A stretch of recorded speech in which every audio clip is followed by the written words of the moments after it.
নমস্কার বন্ধুরা, আমি শ্রাবণী। আমার গার্ডেনিং চ্যানেলে তোমাদের সবাইকে স্বাগত।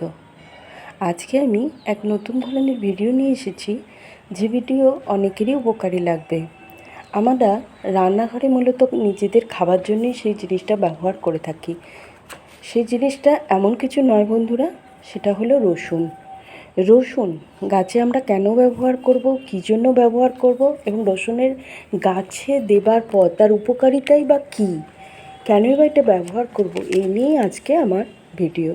তাহলে বন্ধু, ঝটপট আমার ভিডিওর মধ্যে তোমরা চলে যাও, গিয়ে দেখো আমি এখন যে তোমাদের এই গাঁদা গাছগুলো দেখাচ্ছি, এগুলো আমার ফুল আসবে। এগুলো গরমেরই গাঁদা চারা। আমি মূলত রসুন কেন ব্যবহার করব সেই নিয়ে তোমাদের যে ভিডিও বলেছি। রসুন হচ্ছে এমন একটা, কি বলবো, সবজির মধ্যেই বলা যায় রসুনকে। আমরা পেঁয়াজের ব্যবহার তো আগে জানি, কিন্তু রসুনের মধ্যে কত কি আছে সেটা আগে জানো।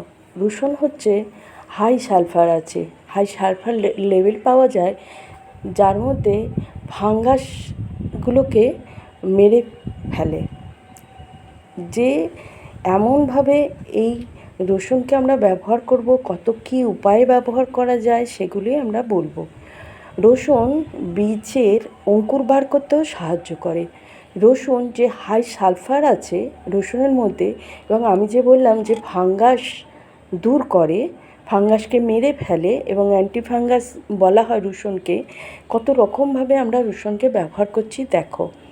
আমি সব কিছু উপায় আজকে দেখাবো না, তবু আমি বিকালের দিকে ঠান্ডা বরফ জল নিয়ে থাকি, এবং রসুনকে 4-5 ঘন্টা আমি থেঁতো করে জলের মধ্যে ভিজিয়ে রেখে দিই, এবং সেই জলে বরফের জল আর রসুনের ওই ভেজানো থেঁতো করা যে জলটা ছেঁকে নেবে তোমরা অবশ্যই, কারণ স্প্রে বোতলে তো খোলা বা রসুনের টুকরো আটকে গেলে স্প্রে করা যাবে না। অবশ্যই তোমরা ছেঁকে নেবে। ছেঁকে নিয়ে সমস্ত গাছে তোমরা স্প্রে করতে পারো। আর অবশ্যই তোমরা রসুন কিন্তু গাছের গোড়াতেও দিতে পারো, কারণ রসুন হচ্ছে মাটিকে উর্বর করে। আর রসুনের মধ্যে জানো তোমরা, শুধু সালফার না, রসুনের মধ্যে থাকে ফসফরাস, যা আমাদের গাছকে বৃদ্ধি ঘটায়, আরও বেশি করে বৃদ্ধি করে। গাছের পাতা, গাছে শাখা পোশাখা, অনেক কিছু গাছের বৃদ্ধি হয়। এবং শুধু ফসফরাস না, সালফারের কথা তো বললাম, ফসফরাসের কথাও বললাম। তারপর বলবো যে পটাশের কথা। রসুনে পটাশও আছে। দেখো, এই যে আমি লঙ্কা গাছগুলোর মধ্যে স্প্রে করে দিচ্ছি, লঙ্কা গাছের পাতা অনেকেরই কুঁচকে যায়।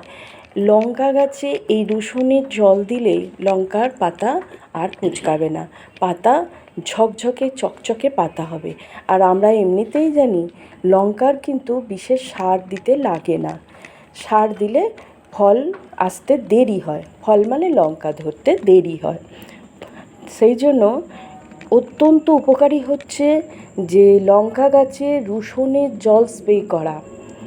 আমরা এই যে মিলিবাগ বা মাকড়, নানা রকম যে গাছের মধ্যে পোকামাকড় ধরে, কীটপতঙ্গ বসে, এই রসুন জল যদি আমরা স্প্রে করি, কীটপতঙ্গ বসবেও না, কীটপতঙ্গ সরে যাবে, এবং মিলিবাগ তো দূর হবে, মাকড়ও দূর হবে। তাই বন্ধুরা, তোমরা অতি প্রয়োজনীয় এই জলটি স্প্রে তো করতেই পারো, এবং মাটির মধ্যে তোমরা যখন টবে গর্ত খুঁড়ে ওই থেঁতো যে আমি রেখে দিলাম অংশটি, ওইগুলো কিন্তু মাটির মধ্যে পুঁতে দিয়ে দিবি। ওটা আমার ভিডিওয়ে দেখানো হলো না, আমি কিন্তু সেটা করেছি অবশ্যই।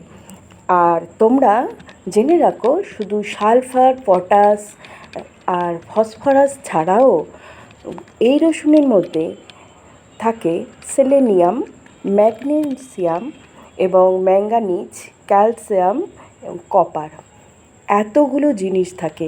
তাই আমি দেখো সমস্ত গাছে আমি বিকালে ওই ঠান্ডা জলের সাথে এই রসুন থেঁতো করা জল নিয়ে আমি সমস্ত গাছে স্প্রে করি। দেখো আমার লঙ্কা গাছ কিন্তু পাতা কুঁচকে যায়নি। তাহলে তোমরা কিন্তু অবশ্যই করতে পারো। অত্যন্ত উপকারী একটি জিনিস, যে এইভাবে আমরা রসুন তো খেয়ে থাকি, রসুনের খোলা কিন্তু কখনো ফেলে দিও না। রসুনের খোলা মাটির সাথে মিশিয়ে দাও, যে এবং রসুনকে থেঁতো করে তোমরা অনেক সময় গাছে ফুল না এলে তোমরা গর্ত খুঁড়ে খুঁড়ে মাটির মধ্যে দিয়ে রাখতে পারো। তখনই দেখবে ম্যাজিক, গাছের ম্যাজিক কিন্তু তখনই দেখতে পারবে। এই রোদেই আমার গাছের একটু পাতা পোড়া দেখা দিচ্ছে, অত্যন্ত তাপদাহ, এর মধ্যে তো অনেক রকম আমরা ব্যবস্থা করছি, কিন্তু এই পাতা পোড়াও কিন্তু অনেক কিছু ভালো হবে এই তোমাদের রসুন জল থেকে। কেন না, এতে ক্যালসিয়াম আছে। তোমরাও ব্যবহার করো, আমি তো ব্যবহার করছি। সমস্তটা ঠান্ডা জল দিয়ে গাছের অবস্থা অনেক অনেক ভালো হবে। আমরা তো এই তাপদাহে কী করে এই গাছকে সতেজ করব সেই ব্যবস্থা করছি, তার মধ্যে এটিও কিন্তু একটি ভালো, কী বলবো, গাছের জন্য। তোমরাও করো, আমি তো করছি। গাছকে কীটপতঙ্গ এই সময় তো কোনো রকম কেমিক্যাল দেওয়া যাবে না, তাই আমরা ঘরোয়া উপায়ে, এবং অত্যন্ত ভালো এটা।